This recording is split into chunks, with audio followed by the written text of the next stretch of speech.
अपनी 3 बेटियों के साथ हंसी खुशी रहता था। मनीष का शहर में बहुत बड़ा व्यापार था। उसके घर में किसी चीज की कमी नहीं थी सिवाय एक चीज के। मनीष की बीवी की मौत एक कार एक्सीडेंट में हो गई थी, जिसकी कमी हमेशा उसे महसूस होती थी। मनीष ने अकेले ही अपनी बेटियों को पाला पोसा था। उसकी तीनों बेटियां बहुत ही सुंदर थी, पर उसकी सबसे छोटी बेटी छाया सबसे सुंदर थी। मनीष अपनी दोनों बड़ी बेटियों से बहुत प्यार करता था, पर सबसे छोटी बेटी छाया को वो बिल्कुल पसंद नहीं करता था। उसका कारण ये था कि छाया जब पैदा हुई थी तभी उसकी माँ की मौत एक कार एक्सीडेंट में हो गई थी।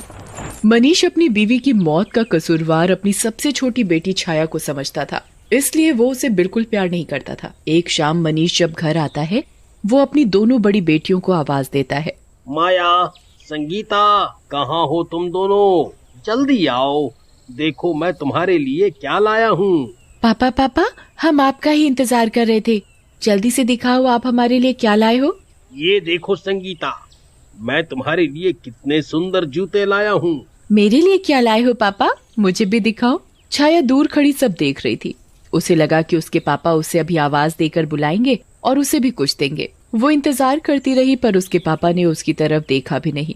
वो फिर डरते डरते अपने पापा के पास गई और धीरे से बोली, आप मेरे लिए क्या लाए हो? तुझे इस घर में खाने पीने को ढंग से मिल रहा है ना, तो उसी में खुश रह, समझी? ज्यादा उम्मीद मत लगा और जाकर अपना काम कर। छाया रोते रोते अपने कमरे में भाग जाती है। वो बहुत रोती है और अपनी माँ को बहुत याद करती है। छाया अपने पापा के दिल में भरे गुस्से को प्यार में बदलने की बहुत कोशिश करती थी। वो उनके लिए अच्छा अच्छा खाना बनाती थी, उनके सारे काम करती, पर सब बेकार था। मनीष को छाया पर ना तो कभी प्यार आता और ना ही तरस। एक दिन मनीष अपनी बेटियों के साथ बैठकर नाश्ता कर रहा होता है। मैं कुछ दिनों के लिए बाहर काम से जा रहा हूँ, तुम अपना ध्यान रखना और अच्छे से घर में रहना। आप कहाँ जा रहे हो पापा? क्या हम आपके साथ नहीं चल सकते? नहीं बेटा, दरअसल वहाँ आसपास काजीरंगा नाम का जंगल है, तो तुम्हें वहाँ ले जाना ठीक नहीं है। तुम लोग घर पर ही रहो और खूब मजे करना। संगीता, माया और छाया उदास हो जाते हैं। उदास मत हो, मैं जल्दी ही वापस आ जाऊंगा। चलो अब जल्दी से बताओ कि मैं तुम्हारे लिए वहाँ से क्या लेकर आऊं। मुझे एक सुंदर मोतियों की माला चाहिए। मैंने सुना है जहाँ आप जा रहे हो वहाँ के जंगलों में बहुत सुंदर फूल होते हैं, जो बिना पानी और मिट्टी के भी बहुत समय तक ताजा रहते हैं। मुझे वो फूल चाहिए। छाया इंतजार कर रही होती है कि उसके पापा उससे भी पूछेंगे, पर ऐसा नहीं होता। सब नाश्ता करके हट जाते हैं और मनीष अपने जाने की तैयारियों में लग जाता है। छाया मनीष का सारा जरूरी सामान बांध देती है। मनीष अगली ही सुबह निकल जाता है। एक दिन के लंबे सफर के बाद मनीष होटल में पहुंच जाता है, जहां उसने अपने लिए एक कमरा बुक किया हुआ होता है। मनीष कुछ दिन वहीं रहता है और अपने सारे काम खत्म कर लेता है। उसके बाद वो अपनी सबसे बड़ी बेटी के लिए एक सुंदर सी मोतियों की माला खरीदता है।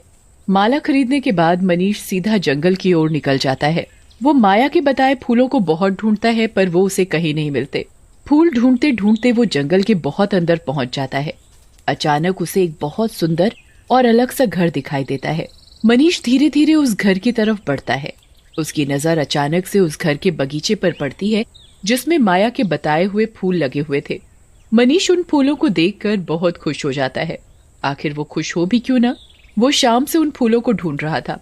अब मनीष बिल्कुल भी वक्त बर्बाद न करते हुए उन फूलों को तोड़ लेता है और अपने ठेले में भरने लगता है।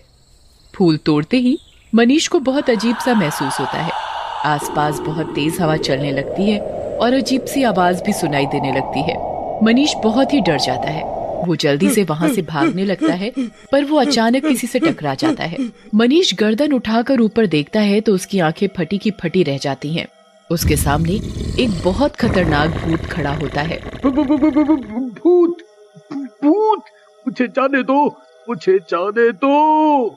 ऐसे कैसे जाने दूं? तेरी हिम्मत कैसे हुई मेरे बगीचे से फूल तोड़ने की? अब मैं तुझे जिंदा नहीं छोड़ूंगा। भूत मनीष की गर्दन पकड़ लेता है और उसे मारने ही वाला होता है कि तभी मनीष